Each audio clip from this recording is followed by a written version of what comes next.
Welcome back, listeners. This is Matt Burns with Key Radio, the Burn Report, and BS Nation. You're probably familiar listening to myself and Ike Skelton on Key Radio. Ike, as you may or may not know, is pretty busy. He's the presiding commissioner now, so I'm venturing out and doing some things on my own. And my guest today is the Camden County Public Administrator, Tom Gorsline. Tom, how's it going today? Good, thank you. So you've been on the job, for how long now? Since November of 21. Okay, and is Camden County treating you well, or is it everything you thought it would be, or hoped it would be, or what? Well, let's just say it's a different role doing this, working in the county government versus the city government as a police officer. Yeah. How much time do you have working in government in your career? I did almost 20 years in law enforcement with sheriff's departments and city police, and now just a little over a year with Camden County as public administrator. Wow. Well, congratulations, and thanks for meeting with me today and having this discussion. And as you and I talked off air, I've got a few questions for you. And I think the biggest thing is a lot of people, I think, don't know what a public administrator is or what they do or things like that. And that's kind of what we're doing today. Yeah, I agree with you. Even as a law enforcement, there were times that I dealt with the public administrator, but I really didn't know what they did. I thought I did when I was approached about this position, whether or not I would be interested. My wife and I took probably 4 or 5 months really to think about this.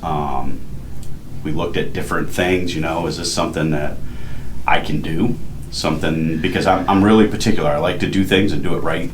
And it's a career change. It is a career change. I was pretty satisfied where I was, doing what I was doing for 18 years, and I enjoyed it. Coming to this end, it was a lot. But yes, it is something that my wife and I deliberated about. We came to the decision that I'd at least interview for it, and I was fortunate enough to be chosen to be sent to the governor's office, and they did their thing, and Governor Parsons appointed me November 1st. Well, good, yeah. Good, and no hiccups there, so that's good. Right. So you kind of touched on some of the things I want to talk about, but what is a public administrator, and why does the county need one? Well, like you alluded to, a lot of people don't understand what we do as public administrators. Every county in the state of Missouri, and there's 115, all have a public administrator. Some are full-time like me, some are part-time because of the size of the community. So public administrators take care of those that, for one reason or another, no fault of their own, they cannot take care of themselves. They've been found incompetent by a court to provide basic needs such as food, clothing, shelter. Could be finances. Some people don't understand how to take care of their finances, so they get persuaded by others and get exploited financially. So at that point, the courts, somebody has to petition the courts, and then we go in front of our 2 probate judges here. And if they find that the evidence is sufficient enough, they appoint a public administrator as their guardian and conservator. So we basically take care of every need that they have. So who makes the initial filing to the court to get you involved? Is that typically family, or who does that? Well, technically it could be anybody, but typically it's family or friends that obtain a probate attorney to file the paperwork. Okay. And what happens to those who don't have any family or friends, kind of folks that may live on the street, if you were? Do you have any involvement with them, or how do you get involved with them? We get a lot of calls daily about people throughout our county that are walking the streets, that people think that they're homeless. They may be, they may not be, and they ask how to do that. And my response typically is anybody, including yourself, can file the paperwork with the courts. All you have to do is be able to justify why you think that person needs a guardian. Wow. Okay. Well, that's good. I didn't know that. So yeah. There we go. We learned something there. So now you talked about your background in law enforcement. Does that help you in this job at all? And if so, how does it help you in this job? I think it does. My staff and myself have had many conversations about things that I brought to the table when I took office. As a detective, there was a lot of investigative tools that we used. I've brought some of those with me here. The biggest thing is contacts. I mean, everybody talks about having the right contact, the right people to know. It is very important no matter what situation. Today, we're getting more of the 20 to 30-year-old people that are becoming wards, but they have severe mental health disabilities. They have illnesses, and a lot of people don't know how to deal with that. So with my contacts that I brought, we typically can find them help. What type of contacts would those be that you brought, that you learned in law enforcement that you're now applying here? Mental health contacts, or? It's everything. It's mental health contacts at some of the hospitals that are around the lake area. Lake Regional's awesome to work with. Being a detective with Osage Beach, I had to work with Lake Regional a lot. So I have my contacts there. Centerpoint Hospital in Columbia, in St. Louis, and Kansas City. The social workers, the intake directors I know personally, and if we have to have somebody on a 96, or maybe they're having an issue in the home that they're in the ISL, and we need them evaluated, maybe a med review, typically I can just make a phone call and we're transporting them there. And it's law enforcement. We have wards scattered throughout the entire state of Missouri. All the way up in northwest Missouri, we have them. All the way up in northeast, all the way down to the Boot, all the way down to Joplin, and everywhere in between. Wow. So those contacts in law enforcement, if we have a particular ward that has a history of violence, I usually reach out to that agency and just explain to them who I am if I don't have a contact. But typically I have at least a point of contact to explain, hey, I've got somebody here. If you have an issue, call me. So the people that you work with now, I'm assuming some of them worked here prior to you. Correct. In your appointment. So have they expressed to you that your law enforcement background and those contacts have helped them in doing their job? What did they typically do prior to you? How did they resolve some of these issues, or have they told you that? I don't think we've really talked about how they did things before, because anytime you have, the sheriff's race, or, you may have a new office holder, they're going to come in with their own way of doing things. And I don't think it's right if you have staff from your predecessor to put them on the spot. How did you used to do that? All right, fair so enough. For me, I never ask.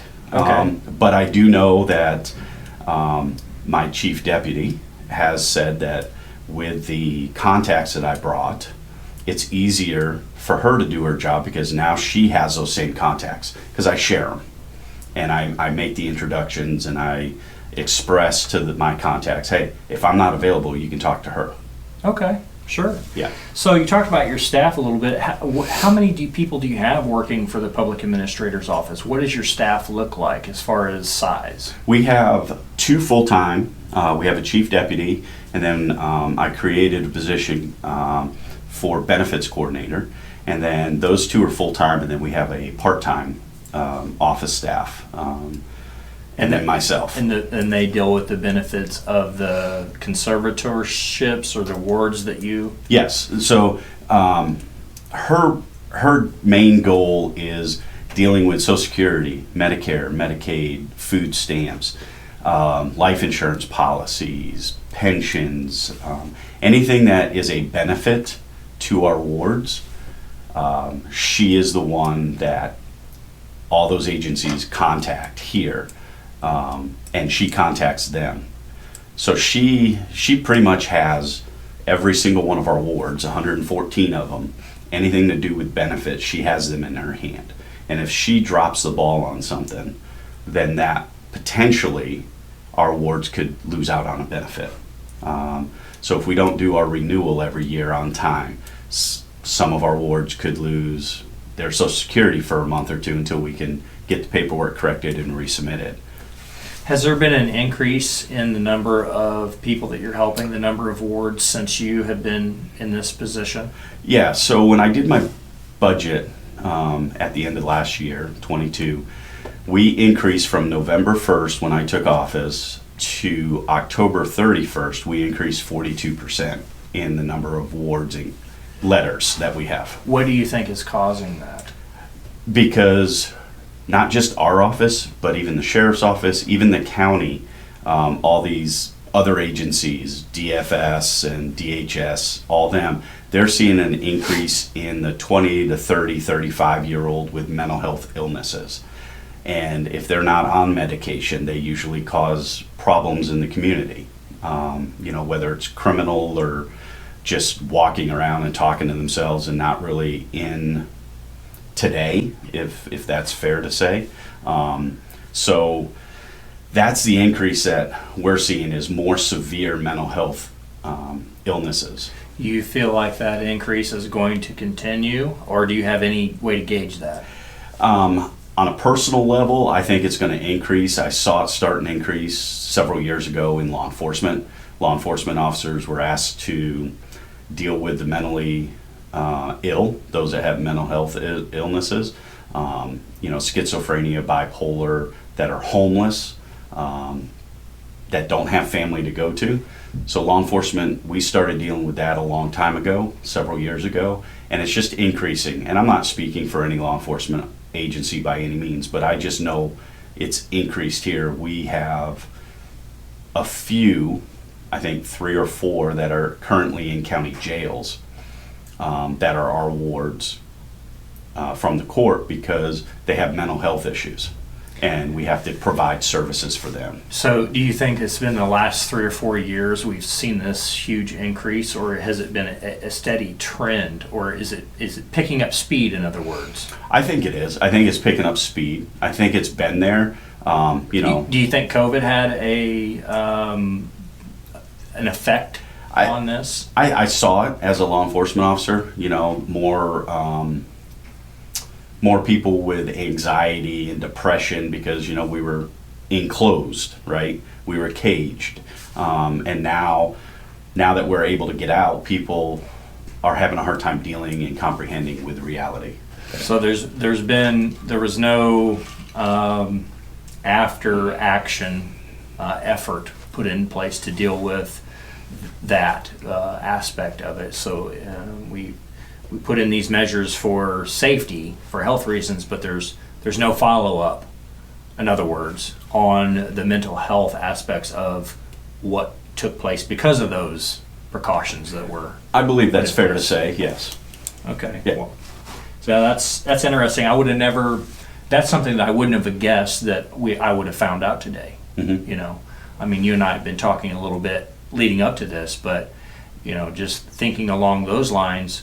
I mean, I know that COVID had some detrimental effects for sure, but I wouldn't have imagined that, speaking with you, that your experience kind of lends some legs to that, I guess you might say. So that's pretty interesting. So you talked about your dealing with courts and your role with courts and law enforcement. How big of a role are you in court every day? Do you speak to the judges? Who do you contact in court? Do they contact you? How do you work in that environment? A number of ways. We every year, on the anniversary date of our awards, we have to file a status report, annual status report, and an annual financial statement. So the courts require us to show what every penny was spent for throughout the year of that individual's money. That, whether it's room and board, personal spending, a trip. I mean, we have, 5 or 6 about every year go on a cruise, because their provider that they have likes to go on cruises, and that's their vacation every year.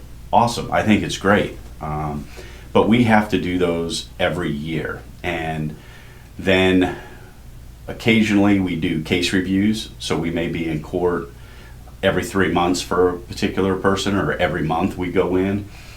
Probate day is the last Tuesday and Thursday of the month. So one judge is on Tuesday, the other judge is on Thursday. So we have to be in court those 2 days for sure. because it's probate. There are times where we have other cases that are set throughout the month. Yesterday was a good example. Yesterday was probate date, and we had somewhere in a ballpark of maybe 31 people on the docket that we take care of. So I sat in court all day until like 2:30 when we finally finished. And I couldn't do anything else but be in court.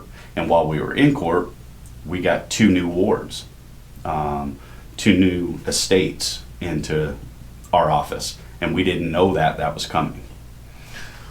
Wow. So you've had this increase in wards, 40 some odd percent, you said. Mm-hmm.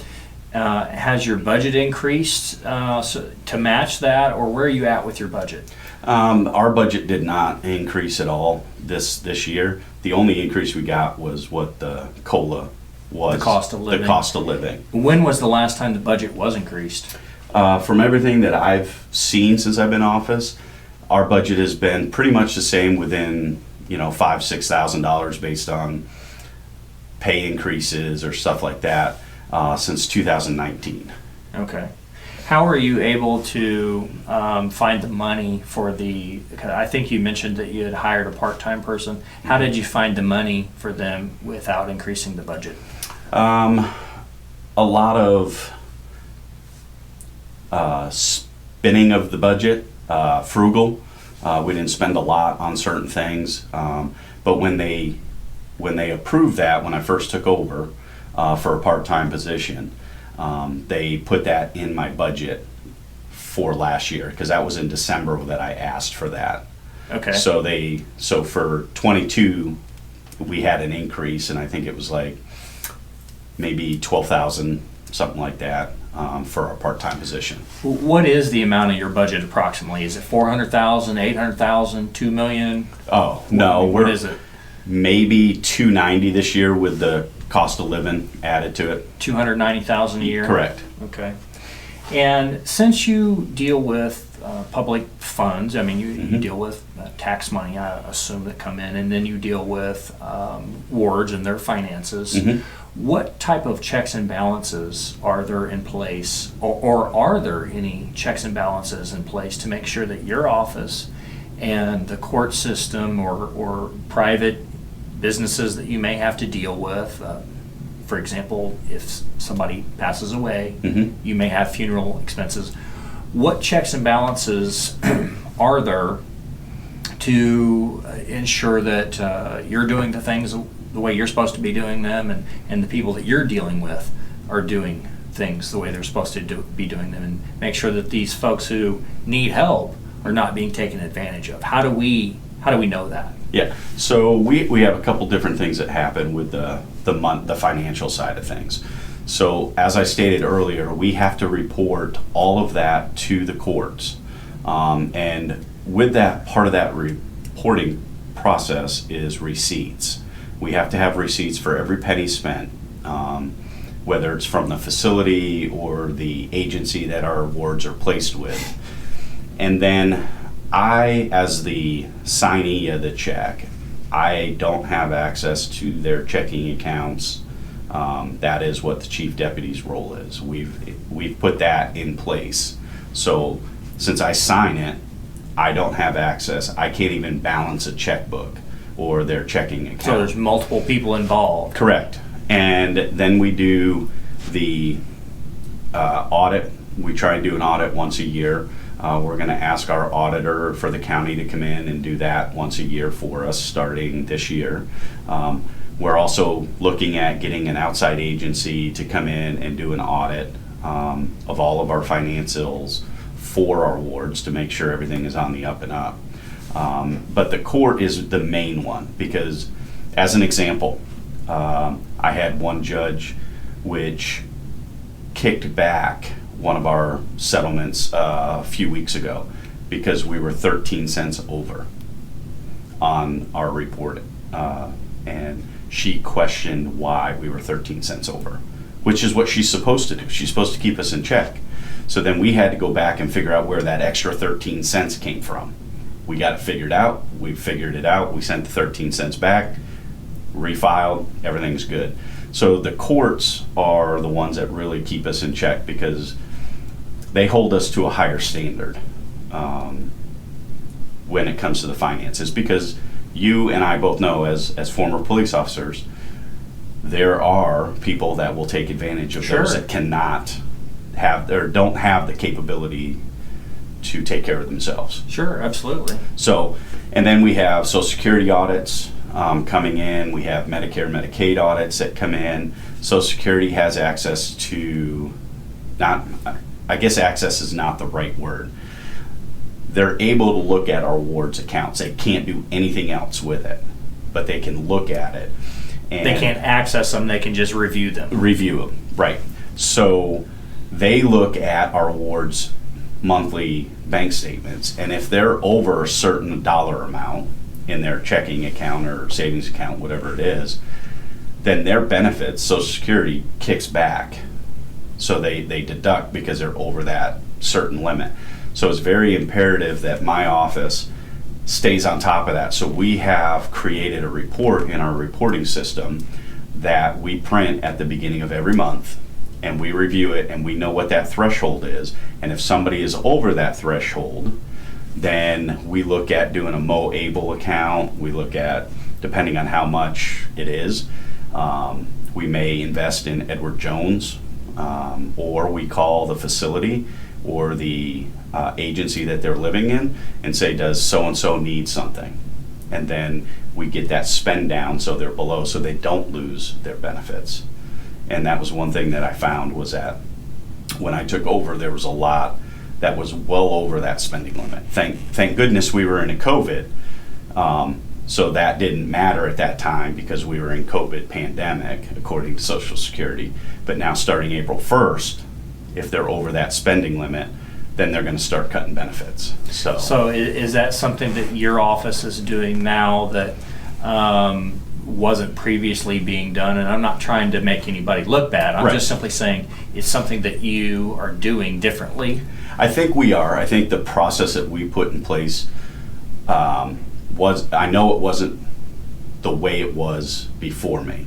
Now, they may have gone in manually and looked at them, but we generated a report. So we just print it out the first of every month, and we have all the current numbers so we can actively look. Now, with regard to the audit that you all talked about, or the audits, you mentioned that you're going to have Jimmy Laughlin, the county auditor, you're going to request him to come in here and audit the books, if it were. And then it sounded like you do your own type of auditing upon yourself. So has that ever been done before, or are you aware of that being done? Has the county auditor or auditors previous to him audited this office to your knowledge? Not to my knowledge, but I don't know. I'm sure because there has to have had to been some sort of accountability before me. I'm pretty sure there was. I just don't know. You don't know when that was? Absolutely. You don't know if the last audit was 4 years ago or 10 years ago? Right. I just know that the state auditor came in a few years back and did her audit. And then this office only had 2 recommendations. And those 2 have been taken care of within the first 6 months of me obtaining office here. And what were those recommendations? One was our checking accounts. They weren't being balanced and reconciled every month. They were 9 to 10 months behind. So within the first 6 months, we had those all caught up. And now the first week of each month, our part-time person employee does all the bank reconciliations as we get them in. So as soon as she gets them in, by the end of that day, those statements are reconciled. So we're done. The second one was our annual settlements to the courts. At the time of the audit from Miss Galloway in her office at the state level, this office was like 10 or 12 months behind. And we just now, within the last 3 weeks, finished getting all those caught up. So All of my predecessors are done at this point, and now we're just moving forward with mine. Now it's all yours. Now it's all me. You can't blame the person previous to you, like every And I president. didn't blame, because if I know, I'm just kidding. well, here's the deal. People think that, this office, we sit and we hold the desks down. Yeah. At any given time, our office is a Central Park hub. We could have 5 or 6 different people in here, all the phone lines going off, emails coming in. It just never know what's going to happen in our office at any given time. There are times where I travel. I have to place eyes on every single one of our wards at least once a year. You travel for work or for your own personal? For work. What do you do when you travel for work? What would be the reason for that? Well, like I said, per state statute, I have to put eyes on every single ward once a year. Okay, so Okay. you go to where they're at. So I go where they're at, Okay. and when I do that, prime example, last Friday, I was up in Maryville, Missouri. I have 3 wards up there. So Thursday, I drove up there because it's a 4.5, 5-hour drive, and I had already set my plan meetings for 8 o'clock, 10 o'clock, and 11 o'clock. So I hit all 3 of them, and then I took them to lunch, the 3 wards, dropped them back off, and then drove home. So when I go, I plan meetings. So it's just not like a, hey, I'm here, how are you doing, eyesight thing. It's, let's talk about if there's issues, let's talk about your plan, let's talk about modifications, let's talk about your spending. It could be a plethora of things that we discuss, but I plan ahead, so it's not just a trip up and trip back. Oh, wow. See, I had no idea that would be something that you would do. Yeah, I think last year I personally put close to 6,000 miles in traveling. Oh, wow. Yeah. Well, we're going to have to break it off here in about a minute and a half. I wanted to ask you one final question here. So there's an election, I guess, coming up for your office, in a year or two? Yeah, in 24. 24, Mhm. okay. And are you planning on filing for office? And if so, why do you believe you're the best person for the job? Yeah, absolutely. I am going to throw my name in the hat. I am. I think with all my experience in my entire life, this is probably the most rewarding job that I've ever had. Being able to make a phone call to a personal friend of mine that is in the Liverpool Legends band, Marty Scott. Not sure if you know him. He's going to be over here at Regalia in March. We have a ward that is a huge Beatles fan, like the biggest Beatle fan I ever known. And when they played in Branson, I called Marty, told him about my ward. They don't do meet and greets, but they actually did a meet and greet. They signed a bunch of stuff for him. They made it a deal. And to me, that's probably the most rewarding thing that's happened, other than other little things, but that was huge. And if I can do that for one, then I've done my thing in life. But yes, I am running, and I look forward. I mean, it's going to be a challenge, but Sure. I look forward to it. Well, you may not be challenged. You don't know. So we'll see how it We'll goes. see. Yeah. Well, thanks for speaking with me today. Yeah, absolutely. I really appreciate it. And until next time, listeners, we will see you. Key Radio 89.3, Matt Burns with the Burn Report, BS Nation. Stay tuned, as I will be doing a lot more of these with the elected officials around Camden County. Thank you.